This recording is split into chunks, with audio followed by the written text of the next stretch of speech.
Jai? Natawag natin yung nila at nagbibigay maraming kapatid sa Panginoon. Ang huli ng kanyang na Domingo sa Quaresma, sinasaulog natin sa pagsunod ng Simana Santa, ang pinakamataas na Simana sa Tuwi. Tinatawagin niyo na Domingo sa Maratong, tungkol kayo muli ang pagsunod sa matinalago na pagsunod ng Ginoo sa balahan ng siyudad ng Jerusalem. Pinagsalit sa ito sa akin sa kasulatan na sa pagsunod sa halos Ginoo sa Jerusalem na nagsasakay sa isang kaako. Ang mga tao na buhay kanila makakunok na ilang inulan sa dalan, kadaliba nag-asok na ladlad sa mga lokay o kumaramay, nililang ang tapat. Sampang nagkakanta sila sa haslo sa anak ni David, sa pagkabayagi sa aking Ginoo, amoy niya unang abahin sa aking Sorian, na nagagturo ng pagkakasok ng tama ng producer na dulong sa simbahan, na nagkakanta sa usahan ng pagkakasok. Hindi na Domingo na tawag pa ng pagkakasok sa Ginoo, at hindi na Domingo na nagsugo ng Simana Santa. Ang Simana sa diin magkapabalando kita sa kasakit, pamatayin sa pagkabanaw sa aking Ginoo, sa magluwan sa akin. Galing karoon sa liturgia sa puno, ito sa subay sa simbahan, pabatian natin ang solemne nga pagbantala sa pasyon sa ating Ginoo.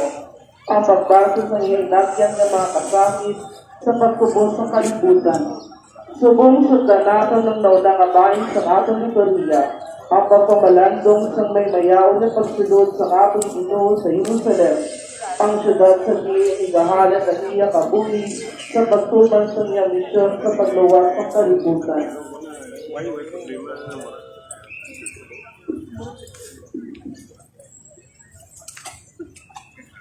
Sa ngalan sa Amay, sa Anak, sa Espiritu Santo. Amen.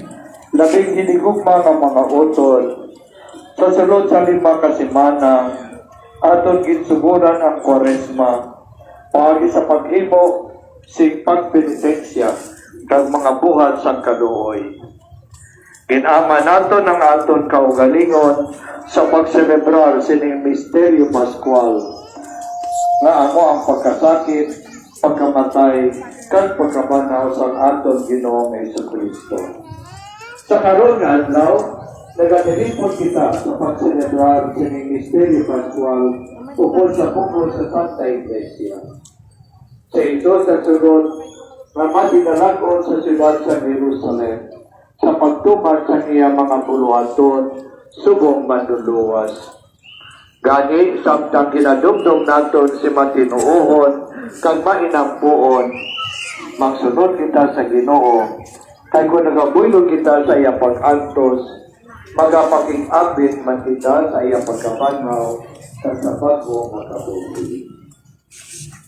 Mga puyo kita, ukamhanan kag walay katapusan nga Dios, bendito ni kag patato sa ining mga ramos. Karon nagahigugyaw kami sa pagsunod kay Kristo nga Hari.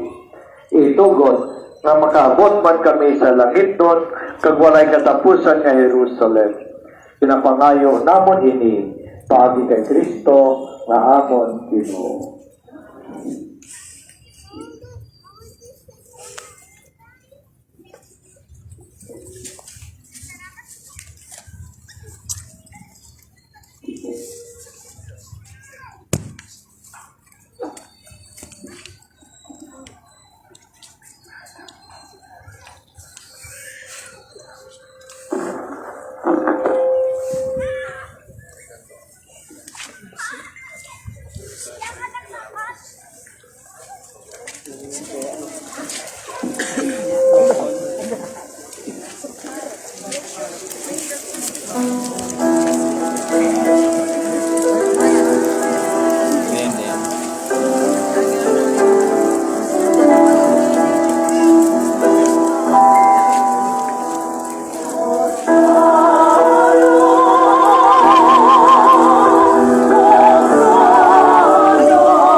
ginasuburan nato karon nga aga ang nangapuluhan to naton sa panahon sa Semana Santa.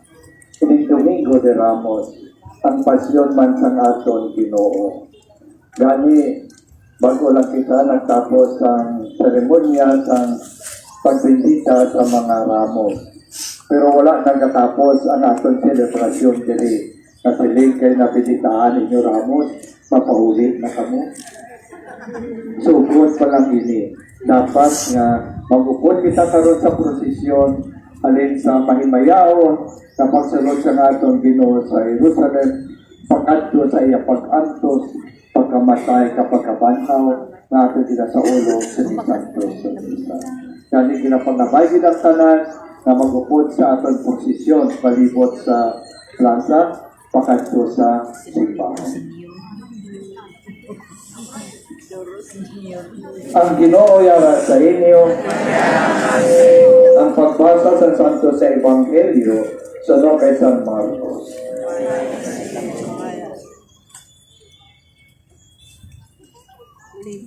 Sa nagapalapit na sila sa Jerusalem, sa pag-abot nila sa Betfage Capitania, sa bukid sa mga Olibo, ipauna ni Jesus ang duha niya ka mga gitutunan sa ginsingganan.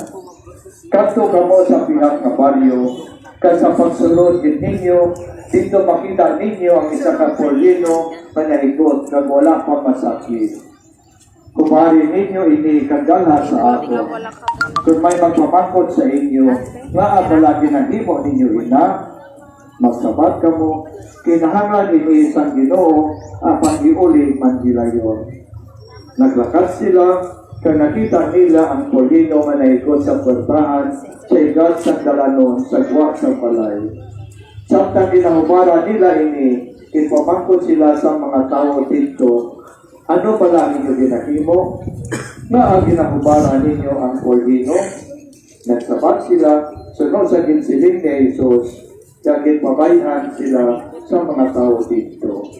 Indala nila ang Paulino kay Jesus, kagin hapinahan ini sa ila mga kuno. Dayon ginsakyan ini ni Jesus, kag madamo ang mga tao ang naguglas ang ila mga kuno sa dalan. Kag may lipat pa ang naglagdas sa madamong nga mga sanga nga ila panapas kakauhan. Ang mga nagauna kag ang mga nagasunod sa iya nagasingit, Hosana, dayawon ang nagakari sa ngalan sa Ginoo. Dayawon ang nagakari ng ginharian sa aton amay nga Dios. Hosana sa kahitaasan. Ang Ebanghelyo sa Ginoo. Karon sa ginambal ko na, magkasugod kita sa aton posisyon palibot sa mga kalye, pero magupod kita tanan tungkol sa pagsaulog sa Santos sa Isa. So kung makasugod ang ating posisyon, pasulod sa simbahan, mauna ang suryari na pagkasundan sa ating selebrasyon dahil ang mga apostoles at sa katapusan ang tanan ng mga sumulong.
Tay karon.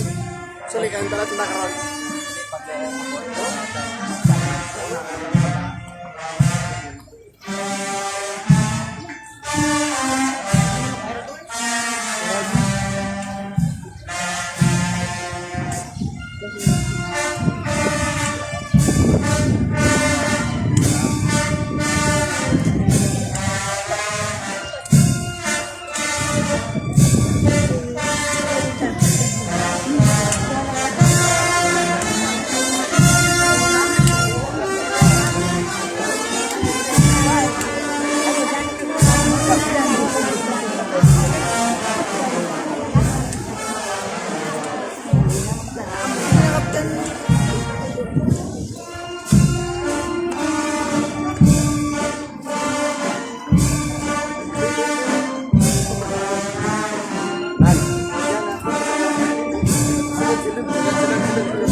Lupa bulak wae sige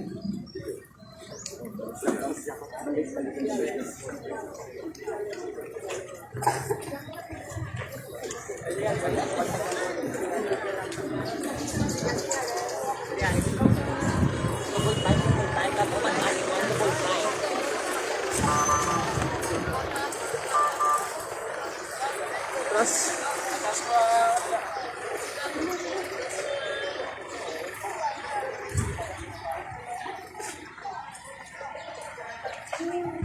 Markus.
Excuse me.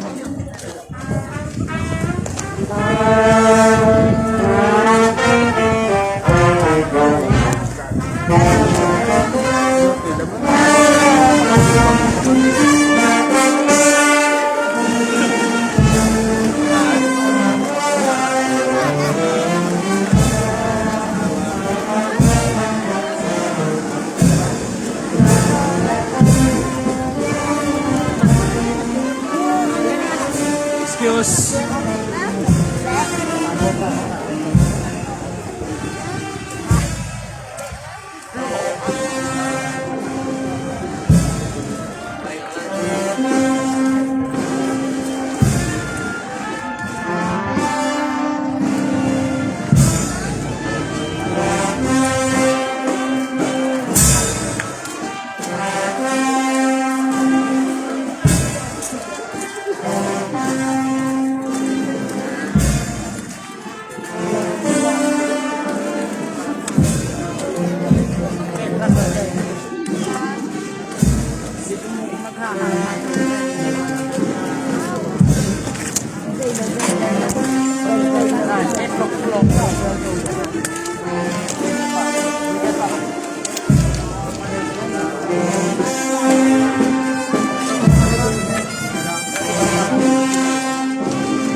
Dapat ako naman.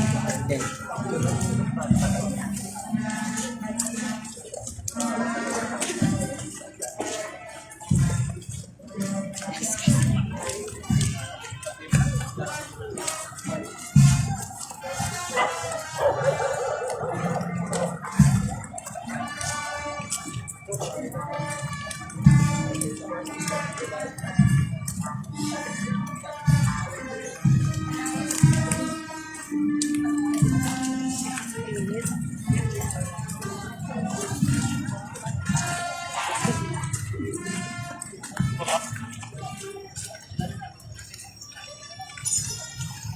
Kunan ko yun, naka-score Ronnie. Pinungunan.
Sandal ka tao. Take ko mo. Kumay ka, ano ba? Kumay ka, depende dito.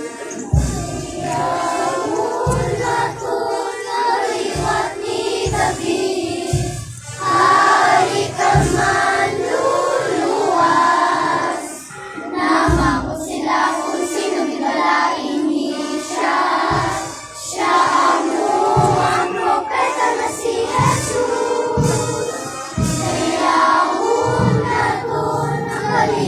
ni David, hari kang manluluwas. Namang sila kung sino ibalain ni siya. Siya mo ang propeta na si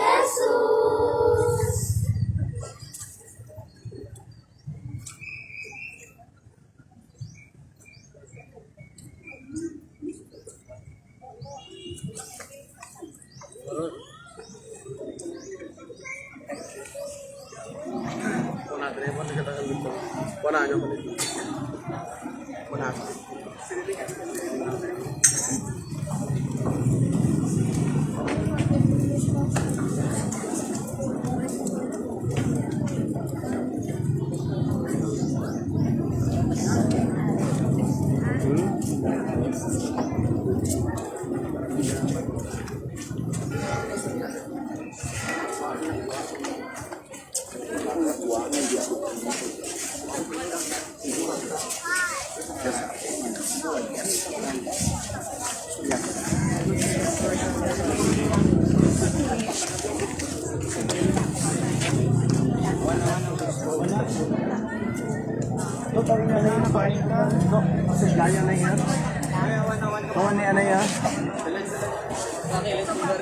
Mabangga. Isog yan. Malipit ang nagkaroon. Yun. Isog yan.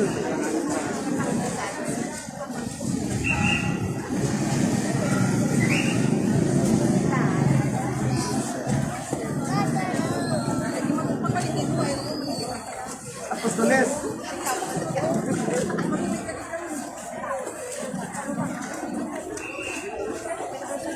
Balik sa lugar ko sa Lana.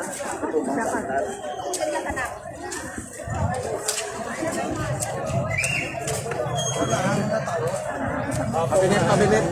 Kabinet ka mo, kabinet. Kabinet. Gala tanay. Pag mga tao, kabinet ka mo.